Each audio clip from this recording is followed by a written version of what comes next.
Bonsoir les marins, j'espère que vous n'avez pas trop abusé du rhum hier soir, parce qu'on va avoir besoin de bras à bord de Swelly pour faire un peu le ménage. Il y a beaucoup d'eau dans les fonds, par contre il n'y en a plus du tout dans les réservoirs. Allez savoir ce qui s'est passé. Il n'y a plus d'eau douce utilisable à bord. Il reste uniquement de l'eau minérale. Impossible donc de prendre une douche jusqu'à l'arrivée à Horta. Ça va être compliqué pour les filles. Nous avons laissé hier soir le bateau à 800 000 de Camaré et 400 000 de Horta, à peu près. Alors, je vais essayer de pas trop faire d'à peu près parce que je sais que sinon vous allez m'en vouloir parce que je vous aurais pas fait gagner la bouteille de rhum. Donc à 18h nous étions là au près et le vent a donné assez rapidement à partir de 22h jusqu'à minuit avant de forcir. Donc on peut considérer que le bateau a marché, puisqu'il a récupéré assez vite du travers, a marché à 6 nœuds 5 pendant ces 6 heures-là. Et donc il a parcouru 39 000, ce qui nous amène à 839 000 du point de départ à minuit. Donc là, l'équipage était dans les starting blocks, prêt à affronter des vents puissants qui semblaient ne pas vouloir arriver. Mais regardez, à 3h du matin, ils ont des vents de 25 nœuds établis avec des rafales à 33 nœuds. À 5h du matin, ça continue jusqu'à 10h où la dépression est passée. Où ils rentrent franchement dans les isobars très bien anticycloniques, puisqu'ils arrivent, ils sont entre 1020 et 1022. Et donc, ils ont marché comme des malades. Alors, peut-être pas à la vitesse maximale du bateau, mais à 7 nœuds 5 sans souci, au travers, pendant 10 heures, ce qui nous fait 75 000 supplémentaires. Donc, 839 plus 75, ça nous met à 914 000 du point de départ.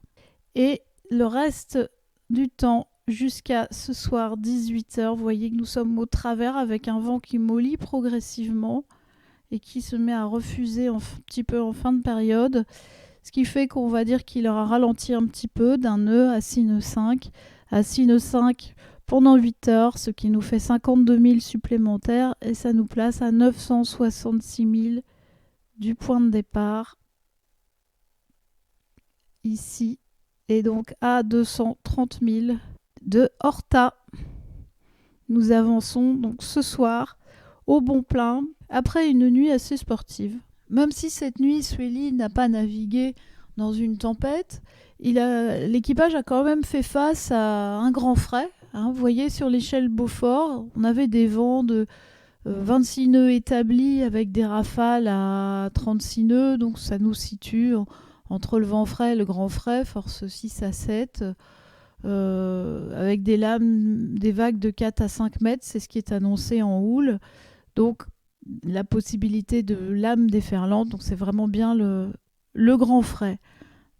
C'est une situation au large qui est quand même assez désagréable et c'est clairement du mauvais temps sans être du très gros temps. J'ai pensé que vous apprécieriez d'avoir un petit topo sur les techniques de navigation dans le gros temps au large. Alors on retrouve notre carte mentale. Je vais vous faire quelque chose d'assez succinct mais qui pourrait constituer une bonne introduction. Donc quand on navigue dans le gros temps, les dangers ne sont pas les mêmes si on navigue au large et si on navigue près des côtes. On va rester dans la circonstance où se trouve Swelly, à plusieurs centaines de milles de tout abri. Donc la première chose pour éviter déjà le gros temps, ou en tout cas limiter la puissance des éléments qu'on aura à affronter, c'est bien sûr d'anticiper.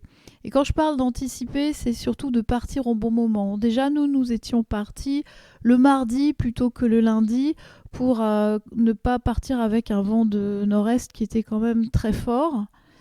Donc ça suppose évidemment de prendre la météo, mais aussi de se donner du temps. parce que la plupart pas des accidents, mais la plupart des mauvaises rencontres avec la météo sont souvent liées aux contraintes des équipages qui sont obligés de prendre la mer parce qu'il y a un avion à prendre ou parce que les dates des vacances sont un petit peu courtes. Et du coup, on prend des risques qu'on ne prendrait pas si on avait tout son temps. Donc ça, c'est un point important. Quand vous organisez une croisière, prévoyez suffisamment de temps pour les traverser, pour avoir un pied de pilote par rapport à la météo. Même si vous avez une traversée comme ça qui en moyenne fait 10 jours, prenez peut-être 15 jours pour être sûr que vous puissiez vous positionner par rapport à la météo. Ensuite, les risques qui sont liés au gros temps au large. Alors, les principaux risques sont liés aux vagues, à la puissance des vagues qui peuvent retourner des voiliers, et puis les avaries qui peuvent être générées essentiellement par le vent ou par les vagues également. Alors, pour retourner un voilier, il faut quand même qu'une vague soit extrêmement puissante. Alors, elles peuvent les retourner, mais j'aurais pu rajouter également qu'une vague prise par l'arrière d'un bateau, une déferlante peut très bien déferler à l'intérieur du cockpit. Et si vous n'avez pas fermé la descente, eh bien, elle peut remplir la cabine et couler le bateau. Donc c'est le retournement et puis c'est le risque aussi de remplir le bateau d'eau. Il y a aussi le risque de s'encire et de démater pour des bateaux qui vont vraiment très très vite, mais là ça ne nous concerne pas. S'agissant des avaries, les principales avaries qu'on va craindre dans des mers très, très formées comme ça va être des avaries de voiles, les voiles qui se déchirent, ou bien autour des voiles, l'enrouleur par exemple qui défaille, qui se bloque avec une voile trop déroulée. Et là c'est compliqué puisqu'on ne peut plus réduire la voile. Le gréement à ce moment-là prend des à-coups très violents et voilà, il faut trouver une solution rapide à ce moment-là pour réduire la voilure malgré le blocage de l'enrouleur. Le dématage risque de se produire plutôt parce que le bateau aura été couché, à demi retourné, voire aura fait un 360. Il y a quand même un gros risque, si jamais ça arrive, de perdre le mât. Et puis le gouvernail, parce que si jamais vous prenez une vague arrête par exemple d'un seul coup le bateau ou le prend violemment par le travers, comme j'ai déjà raconté dans la formation en live, ça m'est arrivé d'avoir une grosse vague qui prenne le bateau par le côté comme ça et qui vienne frapper dans le gouvernail, dans la pelle sous le bateau. Et là, le gouvernail n'avait pas été abîmé, le pilote si. Mais si votre gouvernail peut très bien, la mèche peut être déformée, peut être tordue, le gouvernail peut exploser. Donc là, c'est évidemment une avarie majeure puisque le bateau, à partir de là, n'est plus manœuvrant. Donc, pour éviter ça, d'abord, il faut anticiper, il faut avoir un bateau extrêmement bien entretenu. L'enrouleur doit être bien entretenu, pas trop ancien. Dès qu'il commence à donner des signes de faiblesse, il faut immédiatement y remédier. Je vous avais dit qu'il fallait que les câbles du gréement soient changés tous les 10 ans suivant les assureurs. Mais pour des grandes traversées comme ça, de toute façon, il faut vérifier tous les ridoirs, les câbles, vraiment prendre des précautions plus importantes. Et quant au gouvernail, l'avarie dont je viens de parler ne peut pas tellement être anticipée, mais on peut avoir à bord de quoi faire un gouvernail de fortune. Alors, quelques techniques pour... Alors j'ai bien conscience que ce que je suis en train de vous dire, ça va être trop court, que vous voudriez en savoir plus, mais décemment, faut que vous ayez aussi conscience que ces tutos me demandent énormément de travail, et là, j'ai pas la possibilité de vous faire un cours complet sur les techniques de gros temps. Peut-être un dernier mot sur le retournement quand même. Ce qui fait qu'un bateau va se retourner, c'est qu'il va être pris par le travers, par une vague déferlante qui va lui faire une sorte de croche-pied. C'est-à-dire que la vague va à la fois prendre dans la quille et faire pivoter, tourner le bateau sur lui-même. Donc les bateaux qui ont les dériveurs en fait vraiment dans le gros temps ont tout à fait intérêt à relever leur dérive, à moins qu'ils tiennent absolument à faire du près, mais dans le gros temps, c'est une allure absolument détestable parce que vous risquez de casser du matériel parce que le bateau va taper dans la vague et d'autre part, la dérive va être très très importante à cause de la force du vent qui va donner beaucoup d'importance au fardage du bateau. Donc votre bateau va dériver, sera difficile à manœuvrer, il va taper dans les vagues, vous risquez de casser du matériel. Donc le prêt, c'est vraiment à éviter. En tout cas, le prêt serré, c'est de toute façon quasiment impossible dans du gros temps.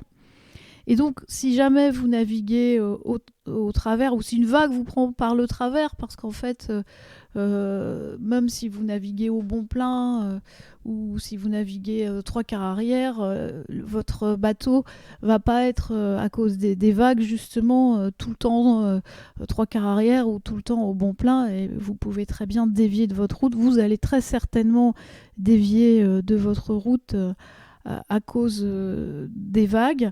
Et donc un dériveur, en relevant sa dérive, va glisser sur l'eau. Il ne sera pas sujet à ce type de retournement. Alors je ne dis pas qu'un dériveur ne peut absolument pas être retourné, il vaut mieux pas que ça lui arrive parce qu'alors il a toutes les chances d'être plus stable à l'envers qu'à l'endroit. Mais ces chances de retournement sont beaucoup plus faibles que celles d'un quillard si sa dérive est relevée. Pour revenir aux techniques de gros temps, ou pour en venir aux techniques qui sont les plus connues, ce sont principalement la cape et la fuite. Donc la cape qui se décline en cape sèche et cape courante. La cape, il s'agit de laisser le bateau dériver en mettant... alors il vaut mieux affaler la grand voile quand on en arrive à ces extrémités-là. C'est beaucoup plus simple et bien la serrer de sorte à ce que elle ne s'envole pas et que la baume ne bouge plus, enfin le moins possible. Et donc à la cape, on va mettre en cape courante une toute petite voile à l'avant, un tourmentin par exemple, qu'on va laisser gonfler à contre, tandis que la barre sera poussée, attachée sous le vent. Et là, le bateau va se mettre à dériver à une allure entre le travers et le bon plein, et générant sur son passage aplatissant la mer en fait un petit peu sur son passage. Le gréement sera beaucoup moins sollicité, l'équipage aussi. C'est assez confortable en fait la cape courante, mais bien sûr il faut l'envisager au large. Il faut avoir de l'eau à courir pour éviter de se retrouver drossé contre des rochers. La cape sèche, c'est la version de la cape courante sans voile. Donc là, ça dépend des voiliers. Il y a des voiliers qui seront totalement incontrôlables si vous ne leur laissez pas une voile, même en poussant la barre sous le vent. Donc il faut essayer pour savoir si ça peut fonctionner. La fuite, il s'agit là de partir au portant, dans le sens où les vagues vous portent, et en maîtrisant la vitesse du bateau. Donc tout le problème de la fuite, c'est de ne pas se faire rattraper par une vague déferlante qui viendrait justement, comme je le disais tout à l'heure, à remplir le cockpit si jamais elle tombe sur l'arrière du bateau. En général, les bateaux vont plus vite que les vagues, mais vous pouvez très bien planter l'étrave dans la vague qui est devant vous, être ralenti, ou être déventé parce que les creux sont tellement importants que dans les creux des vagues, eh bien, vous n'êtes plus propulsé par le vent, et à ce moment-là, être rattrapé par la vague de derrière. Donc c'est bon, mais là, évidemment, quand je raconte des histoires comme ça, on se retrouve dans des de très grosses tempêtes. On parle de vents de 60 nœuds qui soufflent depuis plusieurs jours, générant des mers catastrophiques. C'est le cas si on navigue dans les 50e ou dans les 60e, par exemple, parce qu'il n'y a aucune terre là pour arrêter la mer, donc il y a un fetch gigantesque et qui fait que vous vous retrouvez avec une mer extrêmement formée. Donc le fetch, c'est la distance que peuvent couvrir les vagues sans rencontrer d'obstacles. Dans les 60e, dans les 50e, elles peuvent faire le tour de la planète sans rencontrer d'obstacles. Donc vous imaginez bien elles peuvent être absolument monstrueuses, ces vagues. Donc voilà les techniques de navigation dans le gros temps, mais encore une fois, le bateau Swaley là, ne se trouve pas du tout dans ces conditions-là. Il se trouve donc plutôt dans un grand frais. Et moi, ce que je vous conseille, si vous avez un niveau suffisant, ça je ne peux pas vous le deviner ici à distance, mais c'est de vous entraîner à naviguer par force 7. Un bateau bien préparé peut tout à fait doit pouvoir supporter ces vents-là. Alors je parle d'un bateau hauturier, pas d'un petit engin de plage, hein, bien sûr. J'ai rédigé un article sur mon blog, j'en ai rédigé plusieurs à ce sujet, je pense. Mais donc, si on va sur le plan du site, on va trouver manœuvre de port et prise de riz, par exemple, ou entraînement à la navigation par gros temps. Donc, ce sont des tutos de navigation en Bretagne que j'ai rédigé cet automne. Et donc, cet hiver, le temps a été particulièrement mauvais en Bretagne. Alors ne vous moquez pas de moi. Il a fait pendant 5 mois, on a eu du mauvais temps. C'est pas comme ça tous les hivers, pas à ce point-là. Il était impossible de sortir en mer sur ces 5 mois, peut-être pendant 3 mois et demi. Et quand il a été, voilà, regardez des cartes météo que j'ai prises à ce moment-là de Windy, la mer est rouge. Enfin, on peut pas sortir tellement. Elle est rouge. Elle est rouge sur Windy, bien sûr, c'est pas sa couleur naturelle, mais il y avait donc, si je lis la hauteur des vagues ici, je suis pas sûre d'arriver bien à lire, mais je crois on est à des hauteurs de peut-être de 10 mètres, enfin des choses assez énormes. Donc en fait, on peut sortir en rade de Brest. On peut naviguer dans la rade de Brest. Hein. Windy nous indique aussi une mer épouvantable dans la rade de Brest, mais ça, c'est une erreur du logiciel. La rade est très bien protégée. Le goulet arrête l'eau, arrête les vagues. Et donc, il est possible de s'entraîner au mauvais temps sans avoir ces vagues dangereuses dont on parlait il y a quelques minutes. Donc, si vous disposez comme ça d'un plan d'eau qui est abrité, vous pouvez vous entraîner, c'est vraiment une très très bonne chose à naviguer, à prendre des riz, à expérimenter la cape. Donc là, je donne un petit exercice pour vous mettre à la cape, puis prendre la fuite, ce qui vous permet d'expérimenter ces différentes allures. Et je développe un petit peu ces techniques. Vous avez peut-être envie de savoir comment s'est déroulée la nuit. Donc jusqu'à minuit, il n'y a pas vraiment eu de changement. Le bateau avançait au près, sous Solent, avec la grand voile haute. Puis le vent a donné à forcer à partir de minuit, si bien que Kate a pris un premier riz. Au bout d'une heure, le vent est monté à près de 25 nœuds, donc elle a pris le deuxième riz. Et comme il avait pas mal à donner, avec Lucie, elles ont affalé le Solent et rangé les télargables, comme elles avaient prévu de le faire de toute façon. Et puis elles ont déroulé une partie du génois, en prenant bien soin d'avancer le point de tir pour bien le régler. Et le bateau a poursuivi sa route comme ça, avec à peu près un quart du génois, un quart, un tiers et 2 riz dans la grand voile. André a pris son quart avec Lucie à 2h du matin, sans qu'il y ait de problème particulier. Le pilote assurait bien, il y avait quand même une bonne houle, 4 mètres de houle, et le bateau faisait pas trop d'embardées. Arrivé à 4h du matin, donc Eric s'est levé et en se levant, il s'est retrouvé les pieds dans l'eau. Donc ils ont essayé de savoir d'où venait la voix d'eau. Ils ont réveillé Kate parce que c'était les instructions qu'ils avaient reçues. Ils avaient un petit peu peur aussi de ce qui était en train de se passer. Donc Kate a goûté l'eau et a trouvé que c'était de l'eau douce. Et effectivement, très rapidement, ils se sont rendus compte qu'il n'y avait plus du tout d'eau à sortir des robinets du bateau. C'est probablement le deuxième réservoir d'eau douce qui s'est éventré, sachant que le premier était vide depuis 24 heures.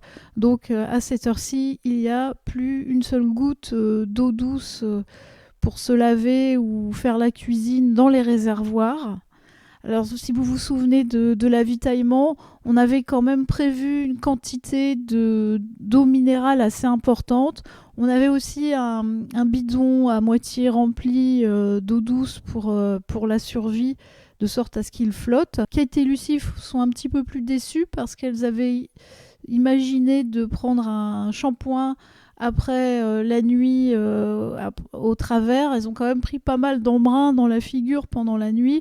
Le travers, c'est une allure qui mouille quand il y a 4 à 5 mètres de creux malgré la capote.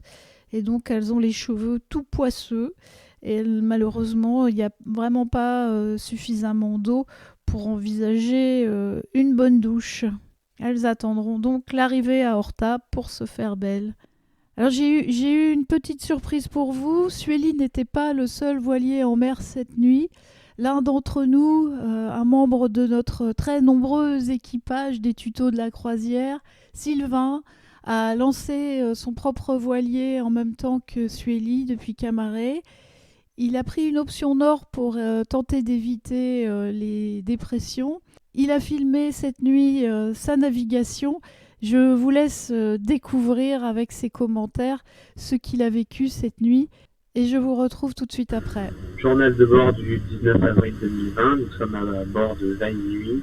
Il est un peu moins de 9h UTC et nous faisons toujours route vers La Horta aux Açores.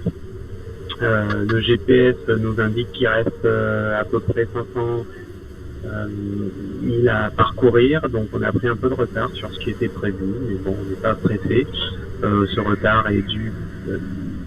voilà, on est parti un petit peu vers le nord mardi, quand on est parti à 8h pour éviter une mer formée. On a voulu contourner la dépression par le nord, en espérant nous faire porter ou portant assez longuement pour redescendre vers les Açores. Ça n'a pas été très efficace vu qu'on s'est retrouvé finalement pris dans une bulle dépressionnaire. Voilà, on n'arrivait pas trop à avancer. Mais aujourd'hui on est reparti après une journée de pluie. Là ça s'est un petit peu dégagé. On a quand même toujours des vents qui oscillent entre 15 et 20 nœuds. Je m'attendais à plus, mais finalement on est voilà sur du 15 nœuds. On navigue à peu près à 7 nœuds 5. Le vent a des rafales à 25 nœuds. C'est pas très confortable. Voilà, le bateau gîte beaucoup, mais ça me permet quand même de garder pas mal de toile pour essayer de rattraper un petit peu le retard qu'on avait. Niveau météo, on nous annonce en fait une remontée de l'anticyclone des Açores qui va créer une sorte de tranchée et voilà, de haute pression. Et j'espère qu'on va pas venir s'embourber dedans. Sueli est à 200 000 nautiques au-dessous de nous. Voilà, il arrivera sans doute à la Horta un petit peu avant nous. Merci Sylvain, merci à tous pour votre assiduité. Il nous reste encore 230 000 à parcourir, on ne lâche rien. On se lavera quand on arrivera à Horta. Je vous dis à demain, 18h, pour notre prochaine vacation.